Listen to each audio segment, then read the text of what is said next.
السلام عليكم ورحمة الله وبركاته. إن الحمد لله نحمده ونستعينه ونستغفره ونؤمن به ونتوكل عليه ونعوذ بالله من شرور أنفسنا ومن سيئات أعمالنا. من يهده الله فلا مضل له ومن يضلل فلا هادي له. وأشهد أن لا إله إلا الله وحده لا شريك له وأشهد أن محمدًا عبده ورسوله. أما بعد فأعوذ بالله السميع العليم من الشيطان الرجيم. يا أيها الذين آمنوا اتقوا الله حق تقاته ولا تموتن إلا وأنتم مسلمون. يا أيها الناس اتقوا ربكم الذي خلقكم من نفس واحدة وخلق منها زوجها وبث منهما رجالا كثيرا ونساء واتقوا الله الذي تساءلون به والأرحام إن الله كان عليكم رقيبا. يا أيها الذين آمنوا اتقوا الله وقولوا قولا سديدا يصلح لكم أعمالكم ويغفر لكم ذنوبكم ومن يطع الله ورسوله فقد فاز فوزا عظيما. أما بعد فإن أحسن الكلام كلام الله وخير الهدي هدي محمد صلى الله عليه وسلم وشر الأمور محدثاتها وكل محدثة بدعة وكل بدعة ضلالة والضلالة في النار. أما بعد فأعوذ بالله السميع العليم من الشيطان الرجيم. إنا أرسلناك شاهدا ومبشرا ونذيرا لتؤمنوا بالله وتعزروه وتوقروه وتسبحوه بكرة وأصيلا. ہر قسم کی تعریفات، تسبیحات، تحمیدات اللہ رب العالمین احکم الحاکمین رب ارض و سما کے لیے. بے شمار انگنت لاتعداد درود و سلام ہوں محمد مصطفیٰ احمد مجتبیٰ خاتم الرسل امام الانبیاء سید ولد آدم صلوات اللہ وسلامہ علیہ پر. گراں قدر بزرگان کرام، قابل صد احترام نوجوان ساتھیوں، معززات، سامعات، ماؤ بہنوں،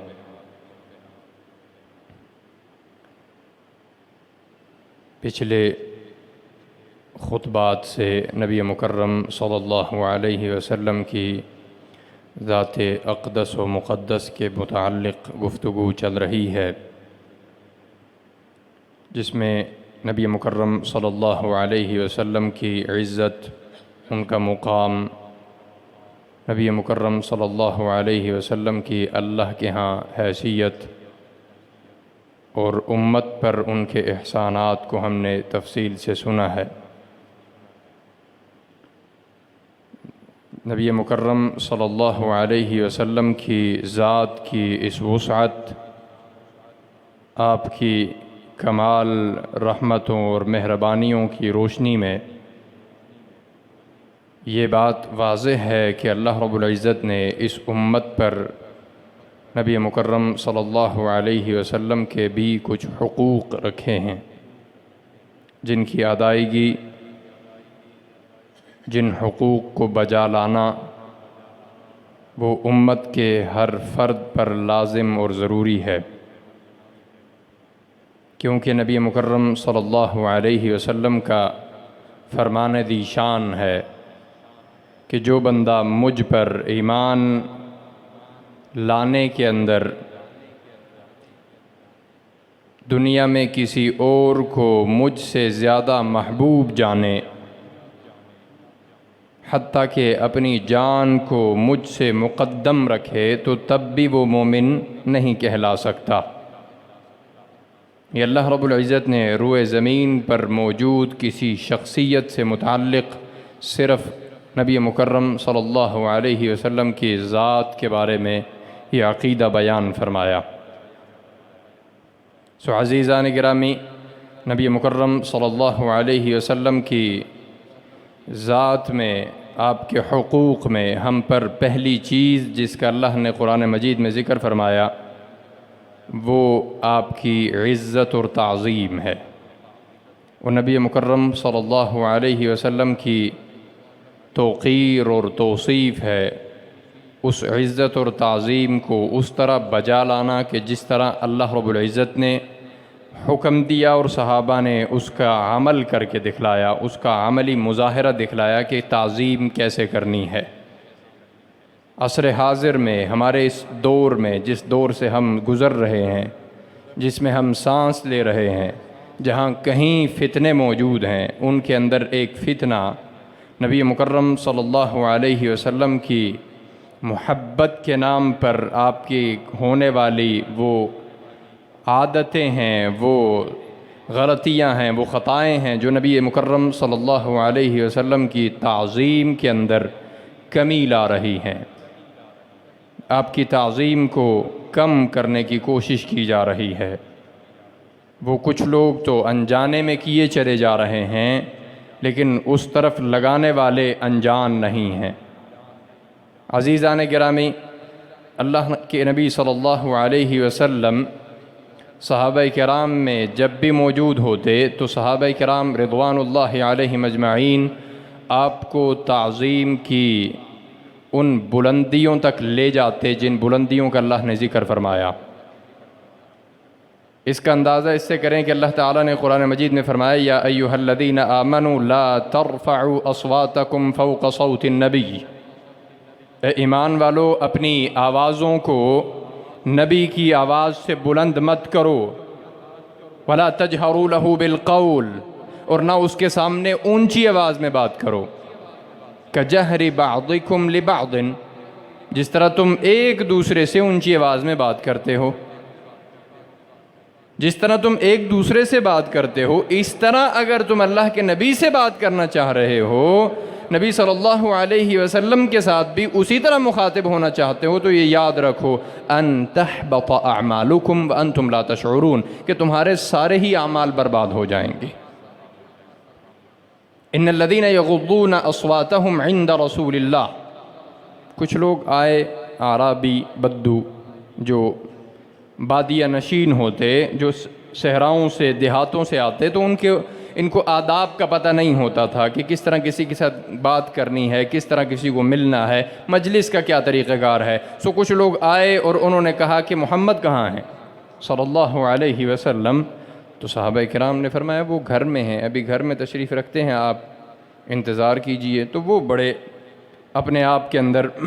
بے چین تھے، مضطرب تھے، تو وہ دوڑتے ہوئے گئے اور آپ کو گھر کے باہر سے کھڑے ہو کر آوازیں دینی شروع کر دیں۔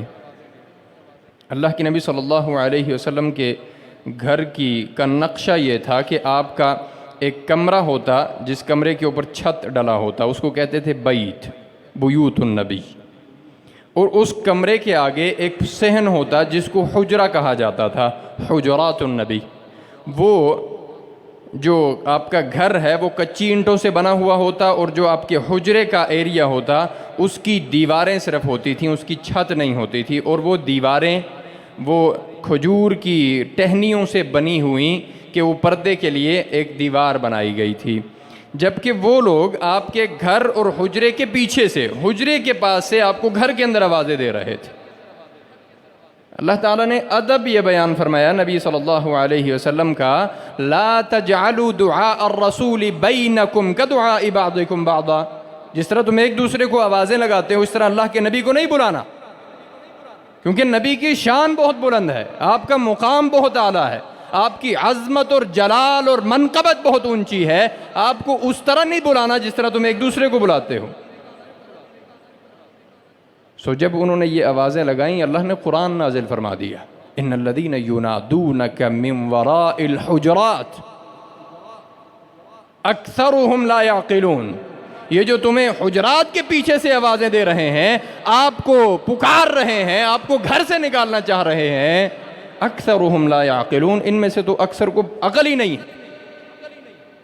وَلَوْ أَنَّهُمْ صَبَرُوا حَتَّى تَخْرُجَ إِلَيْهِمْ لَكَانَ خَيْرًا لَهُمْ۔ اور نبی صلی اللہ علیہ وسلم انہیں پڑھ کر بتلائیے، اگر یہ صبر کرتے، آپ کا انتظار کرتے، آپ کی عزت اور تعظیم اور احترام کا لحاظ رکھتے، باہر بیٹھے رہتے یہاں تک کہ اب خود اپنی سہولت کے مطابق نکل کے ان کے پاس آتے، تو پھر یہ بہتر ہوتا۔ یہ وہ تعظیم ہے جو اللہ تعالیٰ نے قرآن مجید میں جس کا حکم دیا۔ اب صحابہ کرام کے اندر اس تعظیم کی کیا، وہ کس انتہا تک وہ تعظیم ان کے اندر موجود تھی، اس کا اندازہ اس سے کیجئے کہ مختار بن مسعود ثقفی جو صلح حدیبیہ کے دوران مسلمانوں کے پاس مکے والوں کی طرف سے ایک قاصد اور ایلچی بن کر آیا، اس نے جا کر جو بات کہی، اس نے کہا کہ تم ان کا مقابلہ نہیں کر سکتے، سو تم ان کے راستے سے ہٹ جاؤ، کیونکہ میں نے دنیا میں بڑے بڑے بادشاہ دیکھے ہیں، بڑے بڑے دربار دیکھے ہیں، میرے پاس بات کرنے کا فن ہے، سفیر ہوں، سفارتکار ہوں، میں وفدت علی قیصر و کسریٰ والنجاشی، میں قیصر کے دربار میں گیا ہوں، کسریٰ کے دربار میں گیا ہوں، وقت کے بڑے بڑے بادشاہ نجاشی کی دربار میں گیا ہوں، میں نے ان کے درباروں میں دیکھا ہے کہ جو ان کے وزراء، مشیران، درباریوں اور بادشاہ کے درمیان جس طرح کی تعظیم اور محبت کا تعلق ہوتا ہے، اللہ کی قسم جو محمد کے ساتھی محمد کی عزت اور تعظیم کرتے ہیں، وہ کوئی بھی بادشاہ کے دربار میں اس کے درباری اس کی وہ عزت نہیں کرتے۔ پوچھا کہ تم نے کیا دیکھا؟ فرمایا میں نے یہ دیکھا، میں جب ان کے پاس گیا میں نے یہ دیکھا کہ محمد صلی اللہ علیہ وسلم بات کر رہے ہوتے، آپ کی زبان مبارک سے کوئی تھوک مبارک نکل کر کسی صحابی کے ہاتھ پر گرتا، بجائے اس کو صاف کرنے کے وہ اپنے جلد پر، اپنے چہرے پر مل لینے کو اپنے لیے سعادت سمجھتا ہے۔ میں نے یہ دیکھا کہ محمد صلی اللہ علیہ وسلم نماز کے لیے وضو کر رہے ہیں، اور اس وضو کا پانی آپ کے چہرے سے لگ کر، آپ کے جسم مبارک سے لگ کر نیچے گر رہا ہے۔ خدا کی قسم میں نے یہ دیکھا کہ آپ کے صحابہ آپ کے اس استعمال کیے ہوئے پانی کو لینے کے لیے لپکتے ہیں اور اتنا ایک دوسرے سے آگے بڑھنے کی کوشش کرتے ہیں، کادو یقتتلون، یہ تصور ہوتا ہے کہ شاید یہ آپس میں اس پانی کے لیے ابھی لڑ پڑیں گے۔ اور اللہ کی قسم میں نے یہ دیکھا کہ جب کوئی محمد صلی اللہ علیہ وسلم کے سامنے بات کرتا ہے تو اس کی آواز انتہائی پست ہوتی ہے، اور جب آپ بات شروع کر دیں تو پھر کسی کو بات کرنے کی جرات ہی نہیں ہوتی۔ ہے دنیا میں کوئی ایسا شخص؟ قیصر، کسریٰ، نجاشی کے درباروں میں جا کر دیکھو، تمہیں وہ تعظیم نظر نہیں آئے گی جو محمد کے ساتھی محمد کی کرتے ہیں صلی اللہ علیہ وسلم۔ اور پھر حضرت اسامہ بن شریک فرماتے ہیں، ہم ایک دن اللہ کے نبی صلی اللہ علیہ وسلم کے پاس تھے، مجلس میں آپ کے بیٹھے ہوئے تھے، آپ بات کر رہے تھے، اس دوران صحابہ کی کیفیت کو انہوں نے بیان کیا کہ صحابہ کی کیفیت یہ تھی کہ وہ ایک جگہ پر ٹھٹک کر رکے ہوئے تھے اور آپ کی بات کو مکمل توجہ کے ساتھ سن رہے تھے، اور دیکھنے والا یہ اندازہ لگا سکتا تھا کہ یہ جو محمد صلی اللہ علیہ وسلم کی مجلس میں بیٹھ کر آپ کی بات کو اتنی عزت اور احترام کے ساتھ سن رہے ہیں، ان کی کیفیت ایسے ہے گویا کہ ان کے سروں پر پرندے بیٹھے ہوئے ہیں کہ ہلنے سے وہ پرندے اڑ جائیں گے۔ اب آپ دیکھیں، یہ تعظیم ہے، یہ محمد رسول اللہ صلی اللہ علیہ وسلم کا احترام ہے۔ اور ہمارے ہاں تعظیم کیا ہے؟ ہمارے ہاں ابھی 12 ربیع الاول گزری ہے، میلاد منایا گیا، مجلس محفل نعت رکھی گئی، اور اس میں ہم نے کہا کہ آقا اس مجلس میں تشریف لا رہے ہیں۔ نبی مکرم صلی اللہ علیہ وسلم کے لیے ماشاءاللہ اب تو کچھ مجالس کے اندر الگ سے سیٹ بھی رکھی گئی ہوتی ہے کہ ہاں آقا خود تشریف لا رہے ہیں۔ یہ نبی مکرم صلی اللہ علیہ وسلم کی وہ تعظیم، وہ احترام ہمارے اس دور میں ہو رہا ہے۔ ہمیں یہ لگتا ہے کہ ہم اس قسم کے ڈھول ڈھمکے کر کے اپنی نمازوں کو سے غفلت اختیار کر کے اپنے دین کو سال بھر میں اس کا تیا پانچا ایک کر کے اس کی مکمل تمام کے تمام احکامات کو اپنے پاؤں تلے روند کے صرف ایک دن ہم مجلس سجائیں اور نبی مکرم صلی اللہ علیہ وسلم ہماری اس محفل میں حاضر بھی ہو جائیں۔ صحابہ آپ کی مجلس میں بیٹھتے تھے اور پھر آپ کو دیکھ بھی نہیں سکتے تھے آپ کی عزت کی وجہ سے۔ صحابہ کرام، حضرت عمر فرماتے ہیں میں چونکہ بکریاں چرانے کا کام کرتا تھا تو ہم نے دو ساتھیوں نے آپس میں باریاں لگائی ہوئی تھیں کہ بھائی اللہ کے نبی صلی اللہ علیہ وسلم کی مجلس میں ہر وقت رہنے کو دل کرتا ہے، لیکن کیا کریں، دنیا کی مجبوری ہے، لہٰذا ایک دن میں جاؤں گا، ایک دن تم جاؤ گے، جس دن تم نہیں جاؤ گے اس دن کی خبر میں تمہیں ساری دوں گا، اور جس دن تم جاؤ گے اس دن کی ساری خبر تم نے مجھے دینی ہے۔ وہ دور دور سے سفر کر کے اپنے آپ پر مشکل ڈال کے اللہ کے نبی صلی اللہ علیہ وسلم کی مجلس میں حاضر ہوتے کہ آپ کا دیدار ہو جائے، نبی مکرم صلی اللہ علیہ وسلم کی چہرے مبارک کی زیارت ہو جائے، آپ صلی اللہ علیہ وسلم کی صحبت نصیب ہو جائے، آپ کے الفاظ مبارک، آپ کی زبان سے ادا کیے ہوئے الفاظ ہماری کانوں اور سماعتوں کو ٹکرا جائیں، یہ ہمارے لیے اتنی بڑی خوش نصیبی ہے۔ اور ہم یہ سمجھتے ہیں کہ ہماری اس گند میں لتھڑی ہوئی ان مجلسوں اور محفلوں میں اللہ کے نبی آئیں گے۔ صحابہ کرام میں حضرت عامر بن العاص رضی اللہ تعالیٰ عنہ فتح مکہ سے کچھ عرصہ قبل انہوں نے اسلام قبول کیا، وفات کے وقت انہوں نے یہ الفاظ ادا کیے، اللہ کی قسم مجھے نبی سے اتنی محبت تھی، محمد صلی اللہ علیہ وسلم سے اتنا لگاؤ تھا، اتنا پیار تھا آپ کے جلال اور عظمت کی وجہ سے کہ میں آپ کی مجلس میں جا کر بیٹھا کرتا، اور اللہ کی قسم میں نے کبھی بھی آنکھ اٹھا کر آپ کے چہرے کو بھی نہیں دیکھا تھا۔ میرے دل میں آپ کی قدر اتنی تھی، عزت اتنی تھی، احترام اتنا تھا، لگاؤ اتنا تھا کہ اللہ کی قسم میں نے کبھی آنکھ بھر کر آپ کے چہرے کو نہیں دیکھا کہ آپ کی تعظیم اور احترام میں کسی قسم کی کمی نہ آ جائے۔ اللہ کی قسم اگر آج کوئی مجھ سے یہ پوچھ لے کہ محمد صلی اللہ علیہ وسلم کا چہرہ کیسا تھا تو میں نہیں بتا سکتا، میں نے ساری زندگی کبھی دیکھا ہی نہیں ہے۔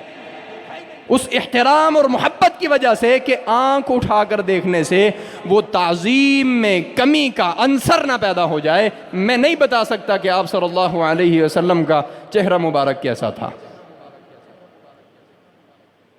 اور مجھے اور آپ کو لگتا ہے کہ جی ہماری محفلوں میں آ رہے ہیں۔ صورتحال یہ ہے کہ ہم اس نبی کے کہے ہوئے الفاظ پر عمل نہیں کرتے، اس کے قول کو کوئی حیثیت نہیں دیتے۔ صحابہ کرام کے دور میں نبی صلی اللہ علیہ وسلم موجود تھے، آپ ان کے درمیان تھے، اور ان کے نصیب کی کیا بات ہے، ان کی شان کی کیا بات ہے کہ جنہوں نے محمد رسول اللہ صلی اللہ علیہ وسلم کو اپنی آنکھوں سے دیکھا، آپ کے ساتھ وقت گزارا۔ کسی نے حضرت محمد ابن سیرین سے پوچھا کہ حضرت معاویہ اور حضرت عمر بن عبدالعزیز میں افضل کون ہے؟ آپ نے پوچھا کہ تم اتنی بڑی جسارت کر کیسے رہے ہو؟ ایک صحابی جس نے نبی کے ساتھ وقت گزارا ہے، جس کی شان یہ ہے کہ اس نے جہاد میں اللہ کے نبی کی معیت میں، قیادت میں وقت گزارا ہے، اس نے نبی کی مسجد میں بیٹھ کر نبی کی صحبت میں نبی سے حدیث سنی ہے، اس نے نبی کو اپنے چہرے سے دیکھا ہے، اس کا اللہ کے نبی صلی اللہ علیہ وسلم کے ساتھ جہاد میں گزارا ہوا ایک لمحہ عمر بن عبدالعزیز کی ساری زندگی سے افضل اور بہتر ہے۔ صحابہ تو یہ شان رکھتے تھے، اور وہ نبی مکرم صلی اللہ علیہ وسلم کی عظمت اور تعظیم کی انتہا تھی۔ ہم کیا کرتے ہیں؟ ہمیں کہا جائے نبی صلی اللہ علیہ وسلم کا یہ حکم ہے، حدیث میں یہ آتا ہے، جی وہ حدیث آتا ہے لیکن مستحب ہے، کر بھی لیں تو ٹھیک ہے، نہ بھی کریں تو حدیث ہے، کون سا فرض ہے؟ اچھا، یہ محبت کی یہ ہمارے ہاں یہ قدر ہے، نبی صلی اللہ علیہ وسلم سے محبت کا یہ ایک پیمانہ ہے۔ آپ کی بات ہمارے سامنے نقل کی جائے اور ہم اس پر یہ کہیں جی ٹھیک ہے اللہ کے نبی کی حدیث ہے لیکن نہ بھی کریں تو دیکھیں وقت کا تقاضا، یہ محبت ہے؟ یہ محبت نہیں ہے۔ محبت یہ ہے کہ آپ کے سامنے ذکر کیا جائے نبی مکرم صلی اللہ علیہ وسلم کا یہ قول ہے، آپ کا یہ فرمان ہے، آپ کی یہ سنت ہے، آپ کی یہ چاہت ہے، یہ آپ خود پسند فرمایا کرتے تھے۔ تو ایک مسلمان کی محبت کا، آپ صلی اللہ علیہ وسلم کی تعظیم کا تقاضا یہ ہے کہ وہ اس پر عمل پیرا ہونے کے لیے اپنے آپ کو تیار کرے۔ اور آپ صلی اللہ علیہ وسلم کی ذات کے بارے میں، آپ کے قول، آپ کے فرمان کے بارے میں صحابہ کرام کو اگر آپ دیکھیں، ہمارے ہاں ان محفلوں میں ایک سب سے بڑی خرابیوں میں سے خرابی یہ بھی ہے کہ خود ساختہ احادیث سناتے ہیں۔ کیوں؟ ہم نے ممبروں پر وہ لوگ کھڑے کیے جن کو نہ حدیث کے بارے میں کوئی علم ہے، نہ قرآن کے بارے میں کچھ علم ہے، نہ وہ صحیح طریقے سے قرآن پڑھ سکتے ہیں۔ آپ اسی سے اندازہ کر لیں، جب وہ بیان کرتے ہیں تو کہتے ہیں حدیث پاک کا مفہوم یہ ہے، اور اس حدیث کا وجود نہیں ہوتا۔ یہ ہماری ان محفلوں کی خرابیاں ہیں جو میں آپ کے سامنے رکھنا چاہ رہا ہوں، اللہ کے نبی صلی اللہ علیہ وسلم کی تعظیم کی روشنی میں۔ آپ کی تعظیم، آپ کا مقام سمجھنے کی ضرورت ہے۔ آپ صلی اللہ علیہ وسلم کی اہمیت اور شان اور مقام اور منقبت ہمارے لیے جاننا لازمی ہے کہ وہ کس قدر بلند ہے۔ وہ اتنی بلند ہے کہ اللہ تعالیٰ قرآن مجید میں نبی کا نام لے کر مخاطب نہیں فرماتے۔ سارے انبیاء کا اللہ تعالیٰ نے نام لے کر مخاطب فرمایا، یا داود انا جعلناک خلیفۃ فی الارض، یا آدم اسکن انت وزوجک الجنہ، یا نوح اہبط بسلام منا، حتیٰ کہ حضرت ابراہیم کا نام لے کر مخاطب کیا، یا ابراہیم اعرض عن ھذا۔ لیکن اللہ تعالیٰ نے حضرت رسول اللہ صلی اللہ علیہ وسلم کو کیسے مخاطب کیا؟ یا ایھا النبی، یا ایھا الرسول۔ ہمارے لیے اتنا آسان ہے کہ ہم اس رسول کے نام پر جھوٹی حدیث بھی سنا دیتے ہیں، اتنی جرت ہے ہمارے اندر۔ نبی مکرم صلی اللہ علیہ وسلم نے فرمایا، من یقل علی ما لم اقل، جس نے میری طرف منسوب کر کے کوئی ایسی بات کہی جو میں نے نہیں کہی، فلیتبوأ مقعدہ من النار، وہ اپنے ہاتھ سے اپنا ٹھکانہ جہنم میں بنا رہا ہے۔ اس قدر خطرناک معاملہ ہے۔ اور محدثین کے ہاں آپ صلی اللہ علیہ وسلم کی تعظیم کا کیا حال تھا؟ حضرت سعید بن المسیب تابعین میں سے ایک بلند مقام اور رتبہ رکھنے والے ہیں۔ سعید بن المسیب مریض تھے اور آپ ٹیک لگائے لیٹے تھے، تو بات چل رہی تھی، مجلس چل رہی تھی، کوئی حدیث کا ذکر آیا تو آپ نے فرمایا اقعدونی، مجھے اٹھا کر بٹھاؤ۔ ساتھیوں نے کہا آپ مریض ہیں، آپ تشریف رکھیے، آپ لیٹیں، لیٹ کر جو آپ نے بات بیان کرنی ہے آپ کیجئے۔ فرمایا نہیں، مجھے اٹھا کر بٹھاؤ۔ ابھی تک جو گپ شپ چل رہی تھی، جو مجلس چل رہی تھی، وہ ہماری آپس کی بات تھی۔ اب میں جو کہنے لگا ہوں، جو بات میں کرنے لگا ہوں، وہ اللہ کے نبی کی حدیث ہے، اور میں اس بات کو پسند نہیں کرتا کہ میں نبی کی حدیث بیان کروں اور میں اسی طرح لیٹا رہوں۔ آپ کی بات کی تعظیم کا تقاضا یہ ہے کہ میں آپ کی حدیث بیان کروں تو اٹھ کر بیٹھ کر کروں۔ اور محدثین کا یہ معمول تھا کہ نبی مکرم صلی اللہ علیہ وسلم کا تذکرہ بے وضو نہیں کرتے تھے، وضو کی حالت میں آپ کی حدیث بیان کرتے، آپ کا تذکرہ کرتے۔ حضرت امام مالک کے بارے میں مشہور قول ہے کہ آپ جب بھی حدیث کی مجلس کے لیے آتے، اللہ کے نبی صلی اللہ علیہ وسلم کی بات سنانے کی غرض سے اپنی مجلس کے اندر تشریف لاتے، تو آپ انتہائی نہا دھو کر، نئے کپڑے پہن کر، اچھی خوشبو لگا کر مجلس میں بیٹھتے۔ کسی نے آپ سے پوچھا تو فرمایا کہ مجھے شرم آتی ہے اس بات پر کہ میں اللہ کے نبی صلی اللہ علیہ وسلم کی حدیث بیان کر رہا ہوں، آپ کا قول مبارک بیان کر رہا ہوں، آپ کا فرمان اور ارشاد پڑھ کر سنا رہا ہوں، اور میں اس گندی حالت میں ہوں کہ میں نے نہ اچھے کپڑے پہنے ہوں، نہ اچھی خوشبو لگائی ہو، یا بے وضو کیفیت میں ہوں۔ ہمارے ہاں تعظیم کے نام پر نبی صلی اللہ علیہ وسلم کے لیے وہ طریقے ایجاد کر دیے گئے جو آپ کی تعظیم کے انتہائی خلاف ہیں۔ صحابہ کرام رضوان اللہ علیہم اجمعین کی ذات ہمارے لیے اسوہ ہے۔ ان کی روشنی کے اندر یہ سمجھنے کی ضرورت ہے کہ آپ کا قول، یعنی دنیا میں ایک واحد نبی صلی اللہ علیہ وسلم وہ شخصیت ہیں کہ جن کی بات بھی تعظیم کے قابل ہے، جن کا عمل بھی تعظیم کے قابل ہے، جن کی پسند بھی تعظیم کے قابل ہے، جن کا اٹھنا بیٹھنا تعظیم کے قابل ہے، اور جن کی دعوت، نماز، عبادت، ہر چیز تعظیم کے قابل ہے اور اس پر عمل کرنا لازم ہے۔ دنیا میں کوئی اور شخصیت ایسی نہیں ہے۔ اسی لیے اللہ تعالیٰ نے قرآن مجید میں فرمایا ان الذین یؤذون اللہ ورسولہ، وہ لوگ جو اللہ اور اس کے رسول کو تکلیف دیتے ہیں، لعنہم اللہ فی الدنیا والآخرہ، اللہ تعالیٰ نے ان پر دنیا اور آخرت میں لعنت کر دی، وَأَعَدَّ لَهُمْ عَذَابًا مُهِينًا، اور ان کے لیے انتہائی خطرناک بھڑکتا ہوا عذاب ہے۔ اب نبی مکرم صلی اللہ علیہ وسلم کو اللہ کی ذات کو تکلیف دینا کیا ہے؟ اللہ تعالیٰ کو تو ہم تکلیف نہیں دے سکتے، نہ نبی مکرم صلی اللہ علیہ وسلم کی ذات کو۔ اس تکلیف کا مطلب یہ ہے کہ آپ کا قول بیان کیا جائے، آپ کی بات بیان کی جائے، آپ کا تذکرہ مبارک کیا جائے، اور ہمارے کانوں پر جوں نہ رینگے، اور جو کوئی طریقہ ہمیں پسند ہے، جس طریقے کو ہم تعظیم سمجھتے ہیں، جس ڈول ڈھمکے میں ہم اپنے آپ کو خوش رکھ سکتے ہیں، اس ڈول ڈھمکے کو ہم سمجھتے ہیں کہ یہ اللہ کے نبی صلی اللہ علیہ وسلم کی تعظیم ہو رہی ہے۔ نبی مکرم صلی اللہ علیہ وسلم نے خود جن چیزوں کو ناپسند فرمایا اور جس پر آپ نے حرمت کا، حرام ہونے کا جن کاموں کے بارے میں اعلان کیا، ہمیں یہ لگتا ہے کہ یہ اللہ کے نبی کی تعظیم میں بہت اچھا عمل ہے۔ عزیزان گرامی، تعظیم کے اندر کیا ہوا وہ کام جو آپ صلی اللہ علیہ وسلم کے بتلائے ہوئے مقدار سے بھی زیادہ ہو تو وہ بھی ضروری نہیں، وہ بھی غلط کام ہے۔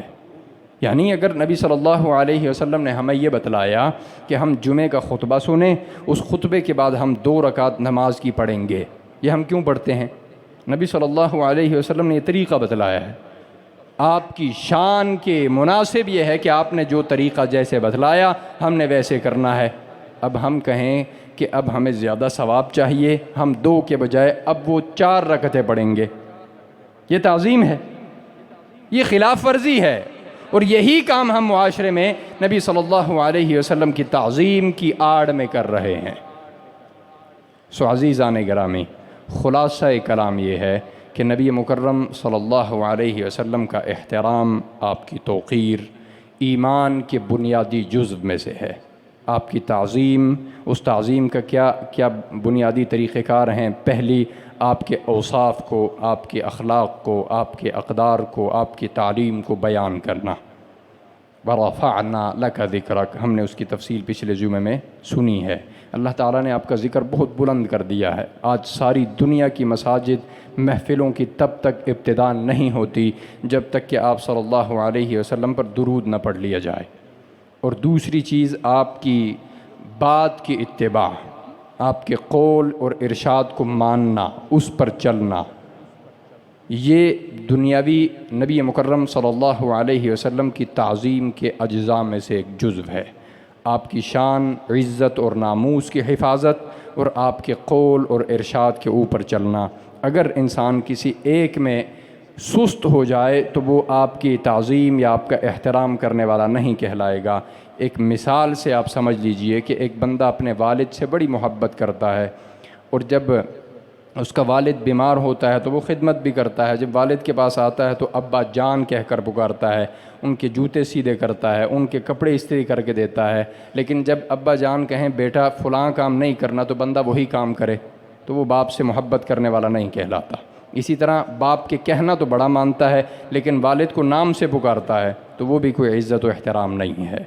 عزت اور احترام کے تمام تقاضوں کو بالخصوص نبی مکرم صلی اللہ علیہ وسلم کی ذات سے متعلق پورے کرنا ہر مسلمان پر لازم اور ضروری ہے۔ اللہ تبارک و تعالی مجھے اور آپ کو بات سننے، سمجھنے اور اس پر عمل کی توفیق عطا فرمائے۔ وآخر دعوانا ان الحمد للہ رب العالمین۔